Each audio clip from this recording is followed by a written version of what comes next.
يا أيها الذين آمنوا اتقوا الله وابتغوا إليه الوسيلة وجاهدوا في سبيله لعلكم تفلحون আল্লাহ বলে, ও ঈমানওয়ালা, নাম বলেন নাই আব্দুর রহমান, আব্দুল্লাহ, আব্দুল সত্তার। দুনিয়ার জমিনে একজন মানুষ যখন রিক্সা চালায় তারে সাধারণত একজন মানুষ তারে গাড়িওয়ালা বা রিক্সাওয়ালা ভাই ডাকতে। যিনি অটোর সাথে সারাদিন কাটায় দেন তারে অটোওয়ালা ভাই, যিনি ফলের দোকানদারি করেন তারে ফলওয়ালা ভাই। অর্থাৎ যার সম্পর্ক যেই বস্তুর সাথে বেশি হয় তার ওই বস্তুর সাথে তার নাম লেগে যায়। আসমানের নিচে জমিনের উপরে সব মানুষ ঈমানওয়ালা না। যারা ঈমানওয়ালা আল্লাহ এদেরকে বলেন, ইয়া আইয়ুহাল্লাযীনা আমানু। বড় আদরের ডাক। আল্লাহ বলেন, ও ঈমানওয়ালাগণ, ও ঈমানদারগণ।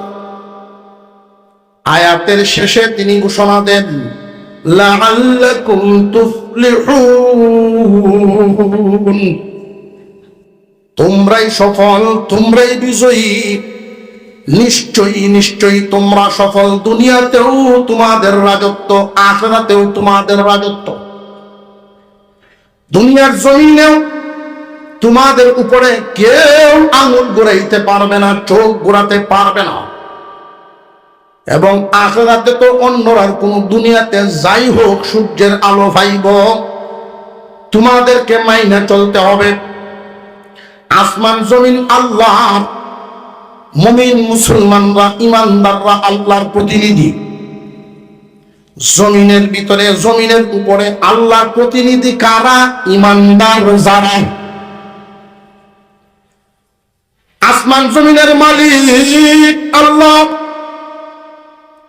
এই ঈমানদারদেরকে জমিনের মালিকানা এমন ভাবে দিছে, বিদর্ভী বেঈমানেরাও জমিনের উপরে থাকতে পারবে, তবে ঈমানদার অর্থাৎ আল্লাহর প্রতিনিধিদেরকে মাইনা থাকতে হবে, খাজনা দিয়া থাকতে হবে, এদের কথা শুনে থাকতে হবে।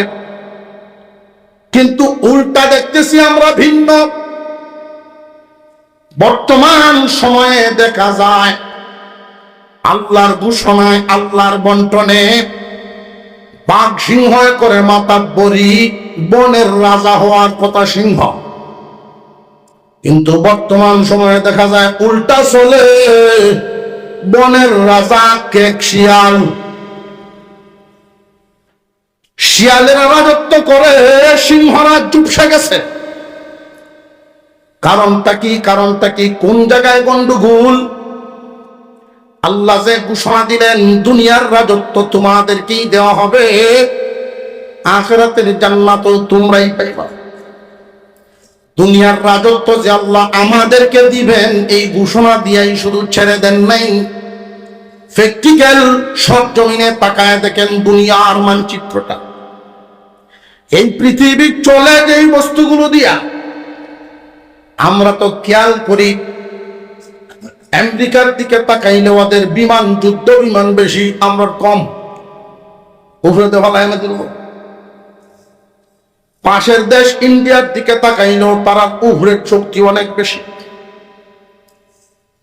কিন্তু সব জমিনে যদি স্থল যুদ্ধে আসে, স্থল যুদ্ধে যদি আমাদের সেনাবাহিনীর সাথে যে কোনো রাষ্ট্রের সৈনিকরা আসে, বাংলাদেশের সেনাবাহিনীর সাথে পৃথিবীর যে কোনো সৈনিকরা আসুক না কেন, বিশেষ করে অমুসলিমরা, এই বীর সন্তানদের সাথে স্থল যুদ্ধে একদিন তো দূরের কথা, আধা দিনও টিকবে না। কিন্তু উপরে দেওয়া আমাদের, এই জন্যই আমরা সিংহ এখন দুর্বল। কারণটা কি? এই এত বিমান যে তারা বানাইলো, এত শক্তি পাইলো কই? আল্লাহ না আমরারে দেওয়ার কথা, তারা শক্তি হইল কেমনে? মুসলমান ইমানদার ভাইরা আমার, এই পৃথিবী পরিচালিত হয় যে সমস্ত বস্তুর মাধ্যমে, লক্ষ্য করে দেখেন মুসলমানদের হাতেই আল্লাহ পাক ওই বস্তুগুলোর মূল সম্পদটা মুসলমানদের হাতে দিছেন। লক্ষ লক্ষ বিমান থাকো, পূর্ব কেন্দ্রে তেল চারা, তেলের খনি মুসলমানদের হাতে বেশি। আল্লাহ শুধু ঘোষণা দিয়ে থামেন নাই, আল্লাহ রব্বুল আলামিন দুনিয়া পরিচালনার সম্পদ দৌলত মুসলমানদেরকে দিয়েছেন। আমরা উল্টাপাল্লা চলা, আমরা উল্টাপাল্লা চলা কেমন? দুনিয়ার জমিনে কোন একজন মানুষ যদি রুগী হয়, ডাক্তারে প্রেসক্রিপশন দিব, নেও এই ওষুধ এমনি এমনি খায়, ডাক্তারে কইছে একবার খায় আর একবার ভালো হইব। ভিটামিন সিরাপ দিছে, একটা শরীর দুর্বল। আগের দিনের মানুষ, আগে দেখতেন না বাজার ক্যাম্পাসাররা ব্যস্ত, শাল শাক উঠে যায়। আমরা শুরু থাকতে শাল শাক, ওখানে ভুলা মানে কান ধরে নিব উতল, ঠিক না? এটা উতল আসমান ফার্মেসি দেখি না।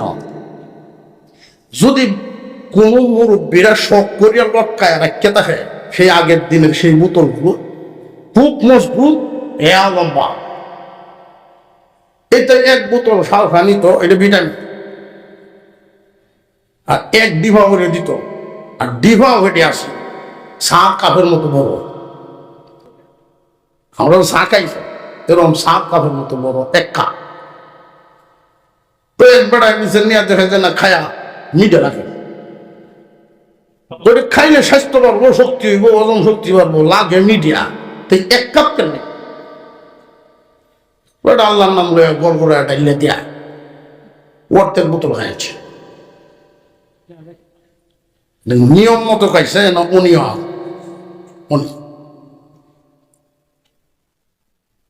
আধা রাত্রির মধ্যে যে একটা লামা দিল, কিতা লামা, মেঘলা মানে আপনার বুঝিয়ে জন্য কোনটা লামা দিছে? লামা দেয়া একবার চোখ মুখ বললে যায়। ডাক্তারে কি ওষুধ দিল, পয়সা একদম। দোষটা কি ডাক্তারের না রুগীর? আল্লাহ পাক রব্বুল আলামিন মহান মওলাই করিম যে ঘোষণা দিলেন, ও ঈমানওয়ালা, তোমরা সফল কাম, তোমরাই বিজয়ী, চিন্তার কোনো কারণ নাই। পারিবারিক ভাবেও তোমরা সফল, সামাজিক ভাবেও তোমরা সফল, আঞ্চলিক ভাবে তোমরা সফল, রাষ্ট্রীয় ভাবেও তোমরা সফল, আন্তর্জাতিক ভাবেও তোমরা সফল, দুনিয়াতেও তোমরা সফল, আখিরাতেও তোমরা সফল। কিন্তু বিনা শর্তে না। আয়াতের মধ্যে আল্লাহ ডাক দিলেন ঈমানওয়ালা বলে।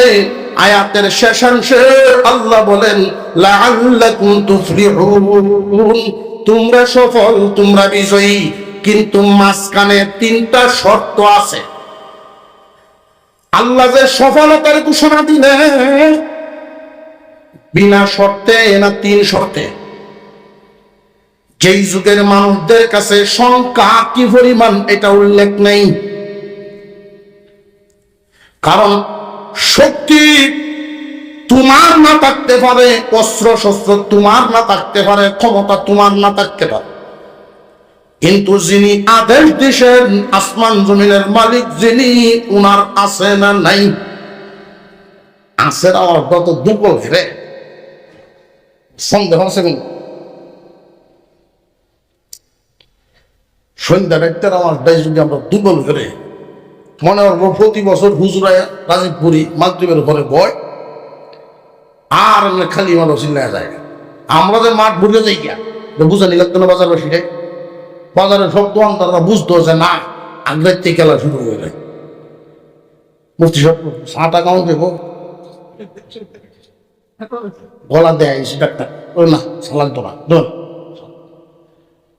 আইতে যে একটু লেট হয়েছে, একজন ডাক্তার আইছে, রুগীও যে তালে রুগীরে দৌড়ায় ডাক্তারকে ধরছে, সিরিয়াল দেওয়া কাল আমি আর পারছি না কালপতি আইতে। তখন হে ডাক্তার আইসে, রুগী দৌড়ায় ধরছে, একটু দেখতে তাহলে আরেকবার কুম্বালা বাড়বো করে ঠিক নাই, তাহলে আরে বয়ান করতাম কে বয়ান করবেন না, আমরা ধরতেছি ধরতে ধরতে দেখতে লাগে কফ জমছে। অনেক সময় মায়া মহব্বতে কিছু কিছু ক্ষেত্রে আমাদের একটু কঠোর হওয়া লাগে, এটাকে আবার অনেকে উল্টা ব্যাখ্যা করে। সুরমা নদী ভারইয়া মোটর সাইকেল দিয়ে উঠিয়া প্রোগ্রাম, এই আধা ঘন্টার মহব্বতে আমার সর্বনাশ, কফ জন্মে আমি তো রেস্টও নাই, ঠান্ডা ভালো হতেছে, এই ওষুধ দিতেছে। আল্লাহ পাক রব্বুল আলামিন বিনা শর্তে সফলতার ঘোষণা দেন নাই, শর্ত দিয়ে দিচ্ছেন। কয়টা শর্ত? আরো জোরে জোর হয়েছে না?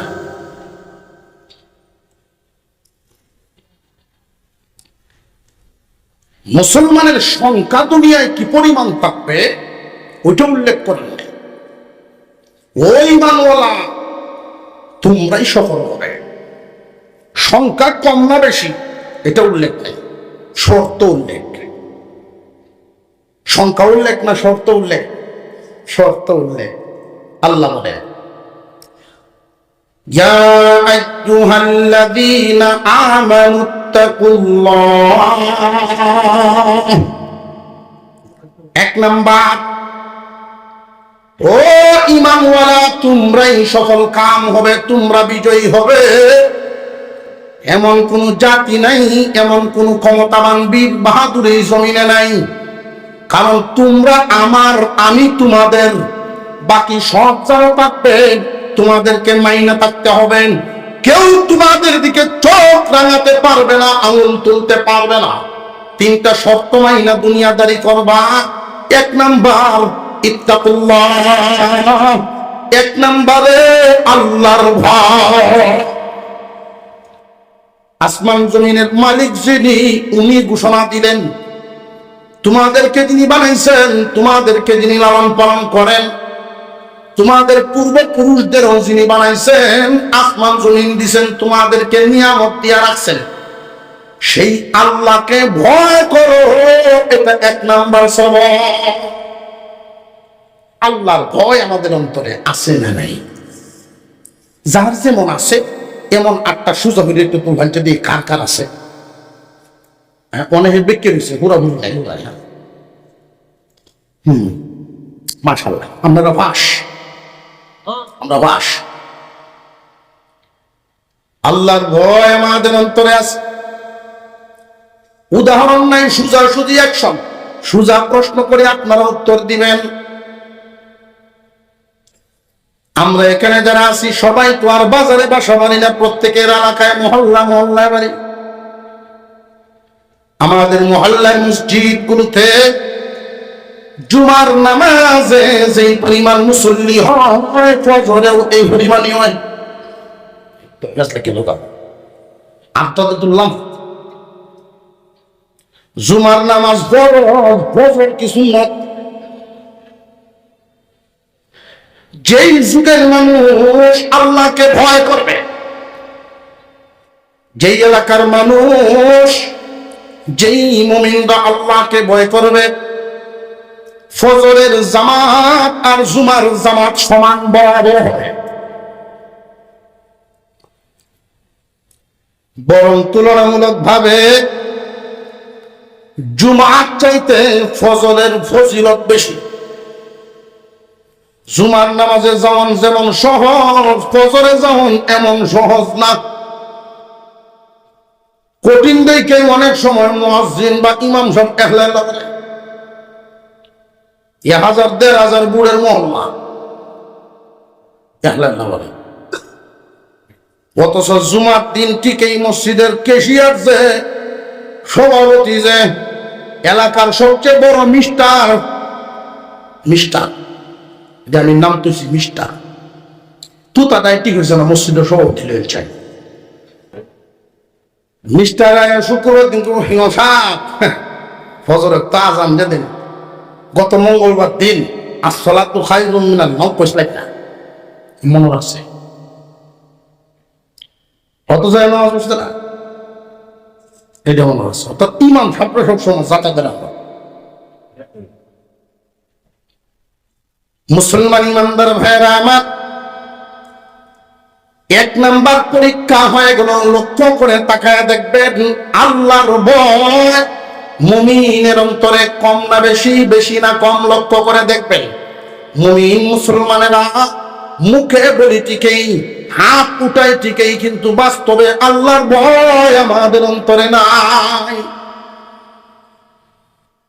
যদি থাকতো, আল্লাহর ভয় আছে না নাই, আপনার ভিতরে আছে কিনা, আমার ভিতরে আছে কিনা, কখন আসবে এটা শিখবো কেমনে? একটা পয়েন্ট, একটা সীমা রেখা দিয়া দেই। 1000 বার হাজারি তসবিহ একটা আনছে মক্কা শরীফ তো বেওয়াইরে জানাইছে, যে সময় সপ্তাহে হাজারি তসবিহ পড়ে, আর যে সময় দাওয়ারি লাগে এই সময় নমাজ পড়ে না। দাওয়ারি লেগে করছে রাত্রে 10টার সময় রোজিঙ্গ থাকে, উনি কাত কামাতে মনে যায় একামত তো বাল্লা ঘটা রাইতে করতেছে, মুরব্বী একটু পরে 5 মিনিট পরে আবার কাত কামাতে চলে, 2বার, আরেকবার 3বার নাক বসে চাষা ইয়ে তো তা কাত কামাতে চালা কিতা তুমি নেট চড়াও হইলে ফজরের ভরে যাবেন ইসলাম। আর বাড়ি দেখতেছি না,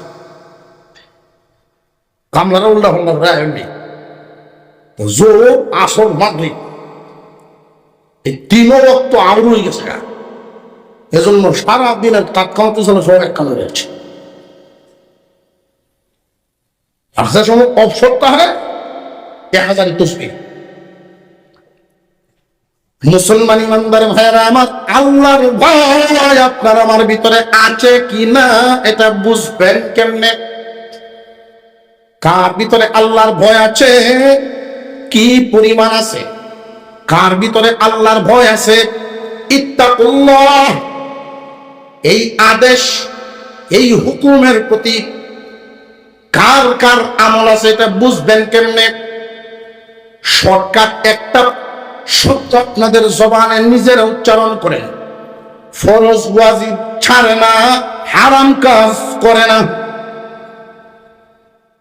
ফরজ ওয়াজিব ছাড়ে না, হারাম কাজ করে না। আল্লাহ পাক রব্বুল আলামিন যেই যেই বিষয়গুলো ফরজ করেছেন, ওয়াজিব করেছেন, কোরআন হাদিস দ্বারা যেগুলো প্রমাণিত ফরজ ওয়াজিব, এই ফরজ ওয়াজিব আল্লাহর বান্দায় ছাড়ে না। এতে যদি কামলা 10টাও বাড়ানি লাগে, গৃহস্থী তুলতে গিয়া তবু নামাজ ছাড়ত না। রোজার মাসও দাওয়ামারি, রোজার মাসও রমজান মাস গৃহস্থী উঠাইতে গেলে রোজা রাখা বড় কষ্ট হয়, জিহ্বাটা বেরিয়ে যায়। এই জন্য আল্লাহর বান্দা রোজা ছাড়বে না যদি আল্লাহর ভয় অন্তরে তাকে। প্রয়োজনে 10টা কামলা বাড়াইব, কম কম করে কাজ করব। দুনিয়ার এত আয় করার দরকার নেই, পরকাল হবে ঠিকঠাক, দুনিয়াও ঠিক টুকটাক। অর্থাৎ ফরজ ওয়াজিবের সাথে কোনো আপোষ নেই। ফরজ ওয়াজিব ছাড়বে না, হারাম কাজ করবে না। মানুষে দেখুক আর না দেখুক, আল্লাহর হুকুম, আল্লাহ নিষেধ করেছেন এই কাজটা করা যাবে না। এতে যদি আত্মীয় স্বজন, বন্ধু বান্ধব, এলাকার মুরব্বীরা সহ বন্ধু বান্ধবরা তার থেকে দূর হয়ে যায়, বহু ক্ষতি হয়ে যায় এই কামদাত না গেলেন। কিন্তু বান্দা তাকায় দেখে এই কামজে যায় মুহ, আল্লাহর নিষেধ আছে। আল্লাহ নিষেধ করেছেন এমন কাজ করে না, অর্থাৎ হারাম কাজ করে না, ফরজ ওয়াজিব ছাড়ে না। যেই ব্যক্তি যেই পরিমাণ ফরজ ওয়াজিবের প্রতি আমল করে, যেই পরিমাণ হারাম থেকে বেঁচে থাকে, ওই মানুষটার ভিতরে ওই পরিমাণই আল্লাহর ভয়। বুঝে আসতেছে? ইয়া আইয়ুহাল্লাযীনা আমানুত্তাকুল্লাহ, আল্লাহকে ভয় করো, আল্লাহকে ভয় করো। দুনিয়ার কোন রাষ্ট্রকে ভয় করার দরকার নাই, তুমি ঈমানদার মুমিন। ডাক দিয়েছেন কে? ঈমান ওয়ালু, হে ঈমানের মালিকরা। ঈমানওয়ালারা মানে জান্নাতের মালিকগণ। হে আমার মুমিনরা, বিধর্মীদের সাথে গিয়া কাঁধে কাঁধ মিলাতে হবে না, সাহায্যের হাত বানাতে হবে না। তোমরা আল্লাহকে ভয় করো, সব সমাধান হবে। কেমনে হবে? এক দুইটা কথা একটু বলে দিই।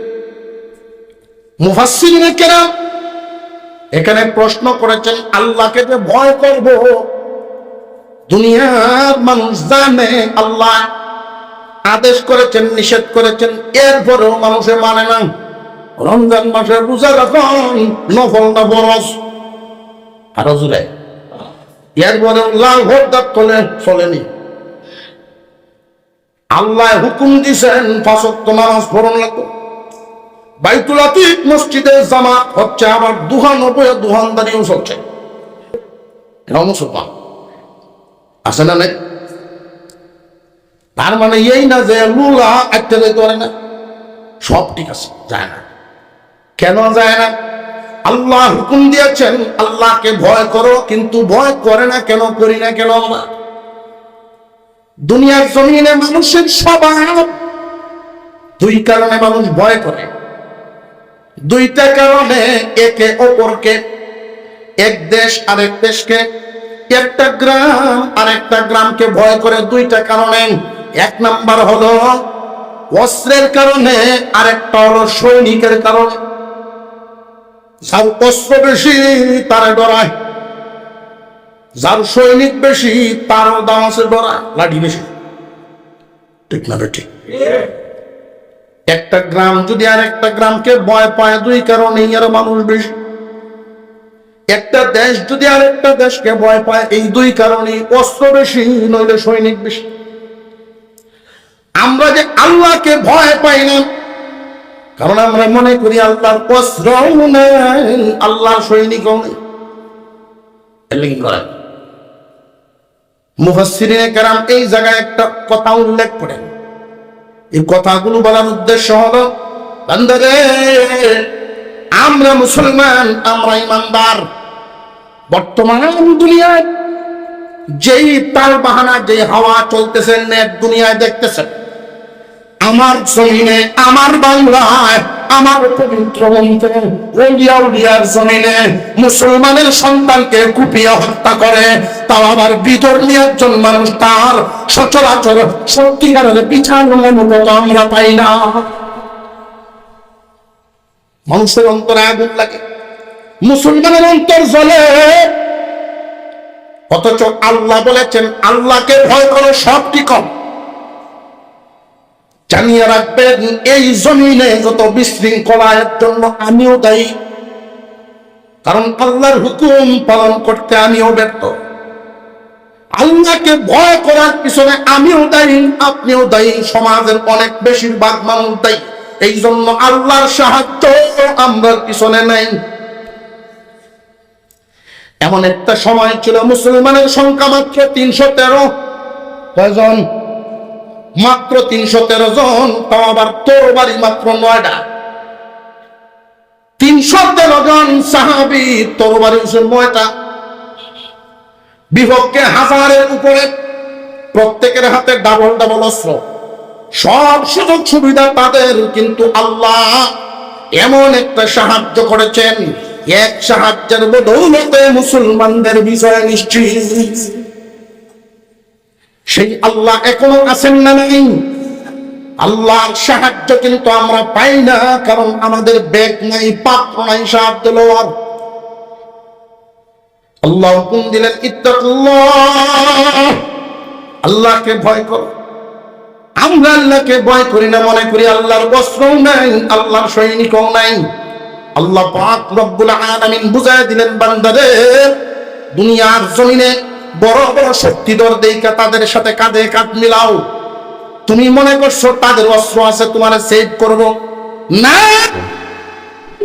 হুকুম পালন করে, আমার অস্ত্রের শেষ নাই, আমার সৈনিকেরও শেষ নেই। আমি আল্লাহর অস্ত্র আছে, আল্লাহর সৈনিকও আছে। ইতিহাস থেকে তোমরা শিক্ষা গ্রহণ করো। মুসা আলাইহিস সালাম দোয়া করলেন, আল্লাহ আমার সৈনিকও নেই, আমার অস্ত্রও নেই। ফেরাউন কালিমার দাওয়াত দেওয়ার কারণে আমার বিরুদ্ধে যুদ্ধ ঘোষণা। কি নিয়ে যুদ্ধ করবো আমি? আল্লাহ পাক রব্বুল আলামিন বলেন, চিন্তার কোনো কারণ নাই, আমি আল্লাহর তো অস্ত্রের কমতি নাই। তুমি যেহেতু আমার হুকুম মানো, আমার অস্ত্রই তোমার। বুঝে আসতেছে এখন? আল্লাহ একটা অস্ত্র পাঠাইছে, কইতাম নি? فأرسلنا عليهم الطوفان والجراد والقنبل والضفادع والدم آيات مفصلات فاستكبروا وكانوا قوما مجرمين। আল্লাহ বলে, যেদিন মুসা আলাইহিস সালাম আল্লাহর কাছে দোয়া করেন, আল্লাহ পাক রব্বুল আলামিন একটা অস্ত্র পাঠাইলেন মুসা বাহিনীর পক্ষে ফেরাউন বাহিনীর বিরুদ্ধে। অস্ত্রের নাম তুফান। অস্ত্রের নাম তুফান। সেই আল্লাহ এখনো আছে না। আমাদের বিরুদ্ধেও যদি কেউ, আমরা যদি আল্লাহর হুকুম মানতে পারি, আল্লাহকে খুশি করতে পারি, সেই আল্লাহ যেহেতু এখনো আছে, এমন এক শিরক, এক করুণার সব কোনটা সাপ। আসমানি গজব দেনেও কোনো মুসলমান নেই, কিন্তু আমরা আল্লাহকে খুশি করতে পারি না, আমরা হককে আনতে পারি না। বরং আল্লাহর হুকুম না মানার কারণে আমরা আল্লাহকে গুসা করাই। আল্লাহ পাক রব্বুল আলামিন এই জমিন ফাটায়া জমিনের ভিতরে নিয়ে যাইতেন আমাদের। আমরা যেই অপকর্ম করি, যেই অন্যায় করি, জমিনের উপরে বেশিরভাগ গ্রামের ভিতরে তালাশ করলে খুব কম সংখ্যক পাওয়া যায় নামাজি, বেশিরভাগ বেনামাজি। কম সংখ্যক পাওয়া যায় হালাল রোজগার, বেশিরভাগ সুদখোর। অন্যায়কারীর পরিমাণ সমাজে বর্তমানে ভালো মানুষের সংখ্যা কম, খারাপের সংখ্যা বেশি। আল্লাহ তো জমিন এইভাবে রাখতেন না, রাখছেন কেউ জানেননি? আপনার আমার পয়গম্বর ইন্তেকালের আগে আল্লাহ রাব্বুল আলামিনের কাছে দরখাস্ত জানিয়েছেন, আল্লাহ আমি থাকবো না, আমার উম্মত মারা মুরগির বাচ্চাগুলো যেইভাবে চৌচিউ করে কাঁদতে থাকে, আমি যেই দিন থাকবো না, আমার উম্মতের অবস্থা যেমন হবে।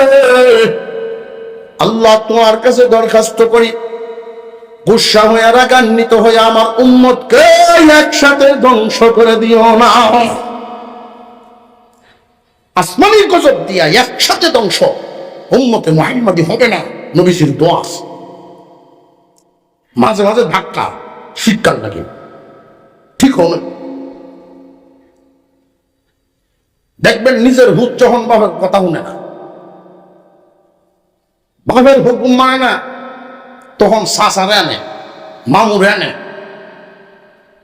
শাসনের যাও, তোর কথা হন ডাক গয়ে শুনে না, তখন মামু শাসায়রা তুই তাই।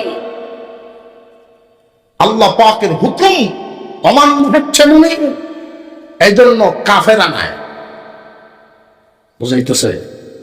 কাফের মাঝে মাঝে শায়েস্তা হবে, নইলে আল্লাহ পাক রব্বুল আলামিনের বান্দা আল্লাহর জমিনে থাকবে, ঈদের মিরায়েদেরকে চোখ তুলে থাকানোর সাহস করার কথা নয়।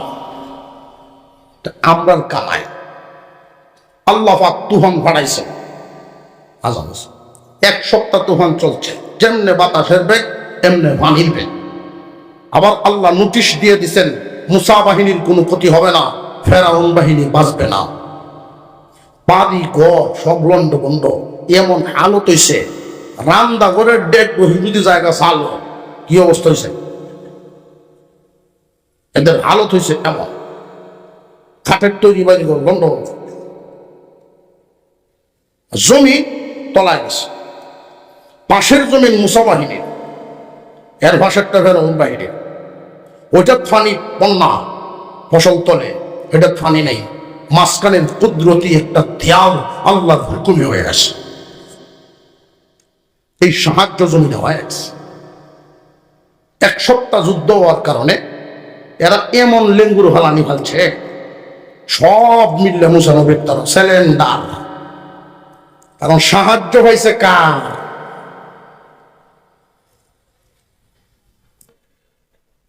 আপনার আল্লাহরে কই থামাই তো, এটা আমরা ওয়াদা দিলাম, কথা দিলাম, আমরা সব ইমানের মুসলমান,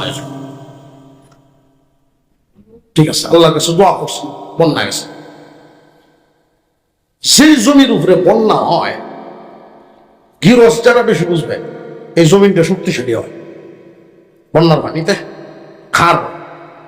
এখন দেখা যায় কয়দিন পরে ফেরাউন বাহিনীর জনজমির লক্ষণ বালা, বন্যার যাত্রা তো হেঁটে উঠে গেছে। ফসলের রূপ যখন বালা লয়েছে, অনেক বাঘ পাড়ায় শেয়ারও বইয়া বইয়া একটা ভাট মারা শুরু করছে যে তোরা খামা কামুচার দ্বারা বেসস, আমি না তোরার ক্ষুদা বুঝলে চাস, আমি তোরার ক্ষুদা, আনা রব্বকুমুল আলা, আমি তোরার বড় ক্ষুদা, এটা বুঝলে চাস। তোরার জমিন যে দেখে দেখে বন্যাটা দিসলাম যাতে ফসল ভালো হয়, এই বন্যা আমি দিসলাম, ফসল আমি বালা করছি, মুসাত্তার যাইস না। কত বড় বাটপা। আবার তার বাপ সাপ দেখা যায় মুসা আলাইহিস সালামের বিরুদ্ধে আল্লাহর কাছে নবীজি দোয়া করছেন। মুসা নবী যখন দোয়া করলেন, আল্লাহ বলেন অসুবিধা নেই, আমি বস যেইভাবে ফসল দিতে পারি নিতেও পারি। আল্লাহ বলেন না فأرسلنا عليهم الطوفان والجراد, এটা ফুকা, এটা কাঠও কাটে ফসলও কাটে, এটা এমন এক ফুকা।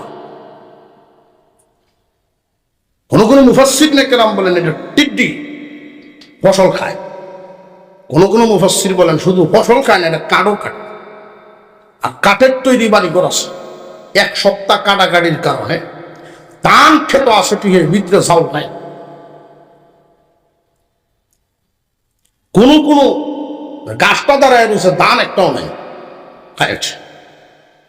আর বাড়ি ঘরের অবস্থা হইল দরজা লাগাই তো যায়, কুল্লায় ওরে আতো ভিতরে শুই তো যায়, খাট ভাঙ্গে পড়ে চলে শুরু হয়েছে নিকালাটা। আল্লাহ বলেন দেহ শুধু তামসা, আমি আরেকটা অস্ত্র বাড়াইতেছি। فأرسلنا عليهم الطوفان والجراد والقمل। قمل শব্দের অর্থ হইল উকুন, উকুন শুনুন কইতা হয় মাথা, উহুন আবার 3 জাতের, একটার নাম লিক,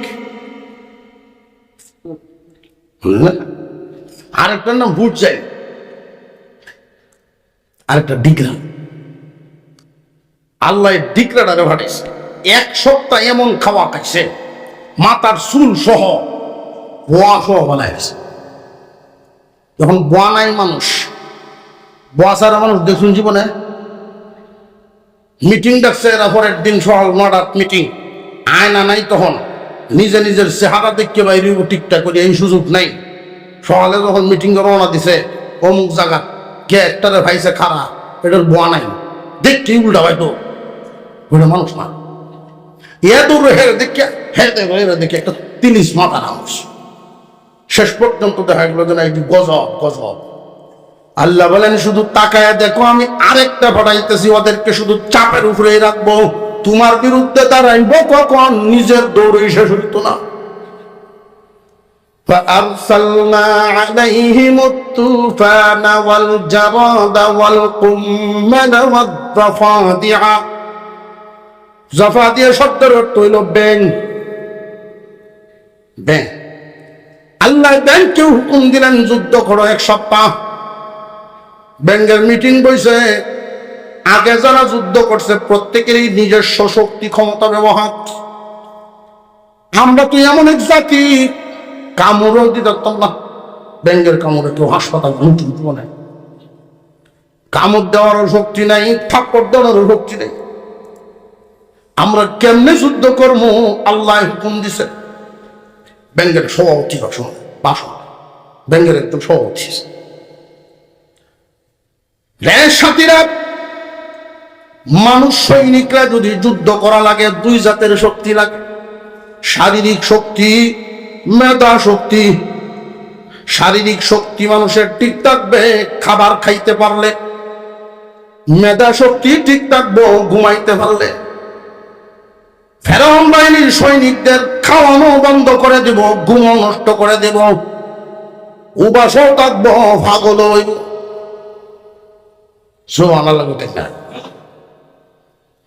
আল্লাহর সৈনিক এগুলো যে দেখলাম, এগুলো যে বললাম, একটাও কিন্তু সৈনিক না, সৈনিক না, সব আল্লাহর অস্ত্র। দুনিয়ার অস্ত্র, দুনিয়ার সৈনিক যা দেখলে আমরা ডরাই, আল্লাহর অস্ত্র, আল্লাহর সৈনিক। লক্ষ্য করে দেখেন, দুনিয়ার সৈনিক যদি যুদ্ধ করা লাগে অস্ত্র ছাড়া পারে না। দুনিয়ার অস্ত্র যদি যুদ্ধে কাজে লাগানো লাগে সৈনিক ছাড়া চলে না। আল্লাহ বলেন আমার অস্ত্র আছে, সৈনিক ছাড়া চলে। আমার সৈনিকও আছে, অস্ত্র ছাড়া সৈনিকরাও চলে। আমার অস্ত্র যদি যুদ্ধ করে সৈনিক লাগে না, সৈনিকরা যুদ্ধ করলে অস্ত্র লাগে না।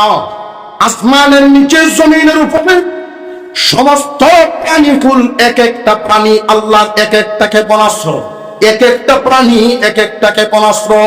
আর তাম দুনিয়ার অসংখ্য গণিত ফেরেশতারা আল্লাহ রাব্বুল আলামিনের সেনাবাহিনী, আল্লাহর বাহিনী, সৈনিক।